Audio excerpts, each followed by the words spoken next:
Praise the lord. ప్రార్థన ఆలకించువాడైన యేసుక్రీస్తునకు ఘనత కలుగునుగాక. మీ ప్రార్థనలన్నీ ఆయన చెవియొగ్గి ఆలకించునుగాక. ఈ దినపు యేసయ్య జీవపు మాట 61వ కీర్తన 1వ చరణం. దేవా నా మొర్ర ఆలకింపుము. యేసయ్య నామములో ప్రతి స్థలములో ప్రార్థించుచున్న పరదేశులారా, యాత్రికులారా, మనము ప్రేమించి సేవించుచున్న యేసయ్య మన ప్రార్థన ఆలకించే దేవుడై ఉన్నాడు. దిక్కులేని దరిద్రుల ప్రార్థన నిరాకరింపక వారి ప్రార్థన వైపు తిరిగి ఉన్నాడు. ఇశ్రాయేలుల దేవుడైన యేసయ్యతో మనము చేసిన ప్రతి మనవిని ఆయన మనకు దయచేయువాడై ఉన్నాడు.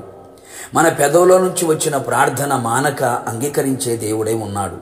నాకు మొర్రపెట్టుము, నీకు ఉత్తరం ఇచ్చేదను అని సెలవిచ్చిన దేవుడు. ఇలాంటి గొప్ప దేవుణ్ణి మనము కలిగి ఉన్నందుకు మనము ధన్యులము. యేసయ్యకే మహిమ కలుగునుగాక. మనము ఆయనకు మొర్రపెట్టినప్పుడల్లా మన దేవుడైన యేసయ్య మనకు సమీపముగా ఉన్నట్టు మరి ఏ గొప్ప జనమునకు ఏ దేవుడు సమీపముగా లేడు. నిజమే కదా. ఆయన మన ప్రార్థన ఆలకించే దేవుడు. అందుకే సర్వ శరీరులు ఆయన యొద్దకు వచ్చుచున్నారు. కన్నులుండి మన ప్రార్థనలు ఆయన చూచును, చెవులుండి మన ప్రార్థనలు ఆయన వినును, చెవియొగ్గును, కరములు చాచి కార్యములు చేయును, నడిచి మన యొద్దకు వచ్చి మన ప్రార్థనకు జవాబును అనుగ్రహించి అద్భుతములు చేయును. దేవా నా మొర్ర ఆలకింపుము అని భక్తుడు విజ్ఞాపన చేయుచున్నాడు. ఆయనకు నేను మొర్రపెట్టి తిని, అప్పుడే నా నోట శ్రేష్టమైన కీర్తన ఉండెను. నా హృదయంలో నేను పాపమును లక్ష్యము చేసిన ఎడల ప్రభువు నా మనవి వినకపోవును. నిశ్చయముగా దేవుడు నా మనవి అంగీకరించి ఉన్నాడు. ఆయన నా విజ్ఞాపన ఆలకించి ఉన్నాడు. దేవుడు నా ప్రార్థన త్రోసివేయలేదు, నా యొద్దను తన కృపను తొలగింపలేదు. అవును ప్రియులారా, పాపుల మనవి ఆయన ఆలకించడు గనుక మనము మన పాపములను క్రీస్తు రక్తము చేత కడుగుకొని ప్రార్థించెదము. పవిత్రమైన చేతులెత్తి పవిత్రమైన పెదవులతో పవిత్రమైన హృదయముతో మనము ఆయన సన్నిధిలో మొర్రపెట్టిన ఎడల నిశ్చయముగా ఆయన మన ప్రార్థన ఆలకించును. మన పాపములు మన మొర్ర ఆయన ఆలకించకుండునట్లుగా అడ్డుగా ఉండకూడదు. విశ్వాసముతో మొర్రపెట్టెదము, కన్నీళ్లతో ఆయన పాద సన్నిధిలో మరలెడదము. వారు ఏడ్చుచూ వచ్చెదరు, వారు నన్ను ప్రార్థించుచూ ఉండగా నేను వారిని నడిపించెదను. నిజముగా మొర్రపెట్టు వారికి సమీపముగా నిలిచి ఉన్న దేవుడు. కష్టకాలమందు యెహోవాకు మొర్రపెట్టిరి, ఆయన వారి ఆపదలలో నుండి విడిపించెను. కట్లను తెంపివేసెను, వాక్కును పంపి బాగు చేసెను, పడిన గుంటలో నుండి విడిపించెను.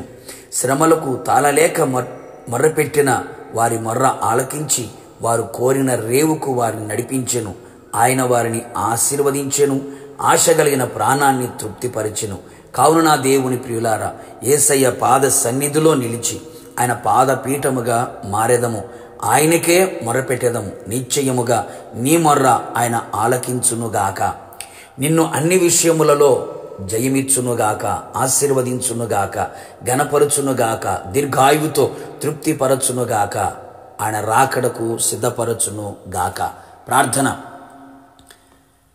కృపాసత్య సంపూర్ణుడైన మా ప్రియ పరలోకపు తండ్రి, నీ పరిశుద్ధమైన పాదములకి కోట్లాది స్తోత్రములు. మరొక్కసారి మీ పాద సన్నిధిలో సజీవులుగా మమ్మల్ని నిలబెట్టినందుకై మిమ్మల్ని స్తుతించుచూ ఉన్నాం. ప్రభువా, మీరు మా ప్రార్థన ఆలకించే దేవుడివై ఉన్నందుకు మీకు స్తోత్రాలు.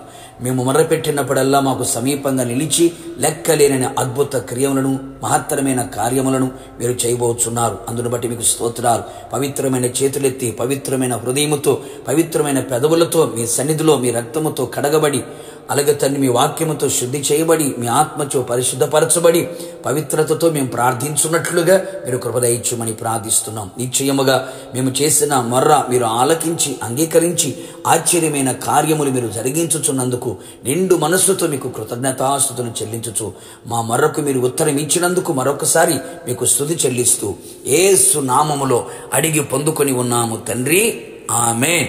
నిశ్చయముగా మీరును మీ కుటుంబ సభ్యులందరూ పెట్టిన మొర్ర ఆయన ఆలకించి ఉత్తరమిచ్చునుగాక. God bless you.